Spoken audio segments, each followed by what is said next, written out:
Assalamualaikum warahmatullahi wabarakatuh.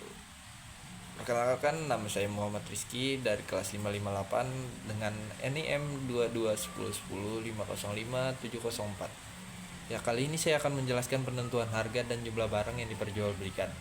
Penentuan harga dan jumlah barang yang diperjualbelikan merupakan salah satu konsep dasar dalam ekonomi, terutama dalam teori pasar.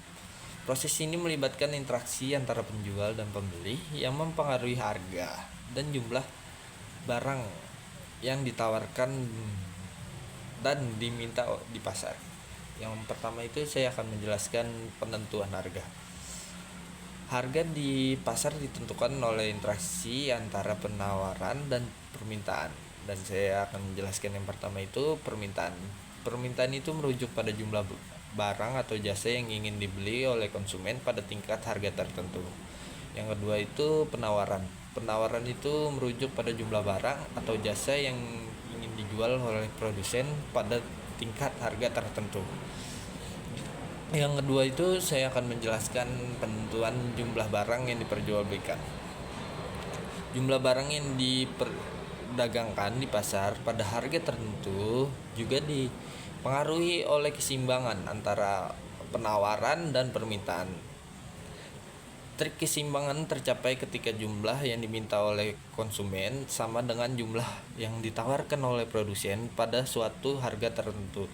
Yang pertama itu, jika harga terlalu naik, permintaan mungkin akan berkurang karena konsumen tidak mampu membeli atau tidak tertarik pada harga tersebut. Yang kedua itu, jika harga terlalu rendah, produsen mungkin tidak akan bersedia untuk memproduksi banyak barang karena tidak mendapatkan keuntungan yang cukup.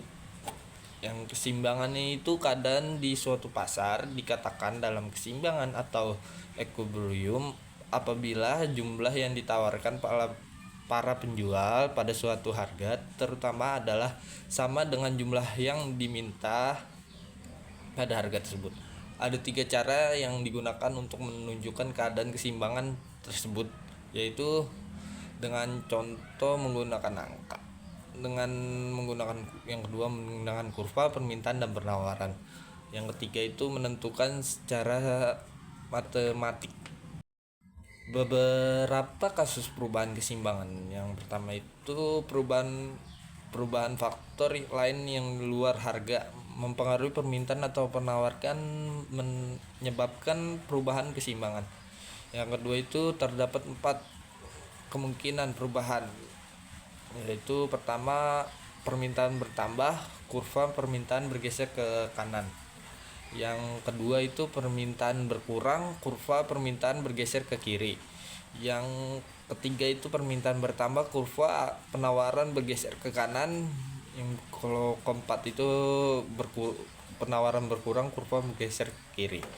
Beberapa kasus perubahan itu keseimbangan masing-masing yang ditanyakan dia secara tersendiri atau permintaan penawaran berubah secara serentak.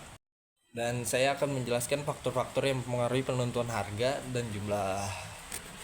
Yang pertama itu biaya produksi. Jika biaya produksi naik, produsen mungkin akan menaikkan harga untuk menutupi biaya tersebut. Yang kedua itu preferensi konsumen, yang jika ada perubahan dalam preferensi konsumen, permintaan terhadap barang tersebut dapat berubah. Yang ketiga itu ketersediaan barang subsidi. Jika barang pengganti yang lebih murah atau lebih baik, permintaan barang bisa menurun. Yang terakhir itu kesimpulannya saya akan menjelaskan.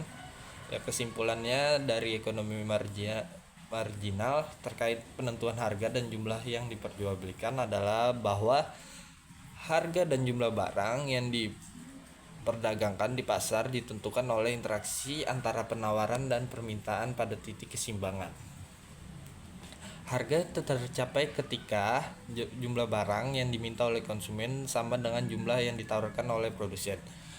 Perubahan dalam biaya produksi, preferensi konsumen, atau faktor-faktor eksternal dapat mempengaruhi harga jumlah barang yang diperjualbelikan, di mana nilai marginal atau manfaat ditambah oleh yang diperoleh konsumen produsen juga berperan dalam keputusan ekonomi tersebut. Ya, sekian dari apa yang saya sampaikan, kurang lebihnya mohon maaf. Wassalamualaikum warahmatullahi wabarakatuh.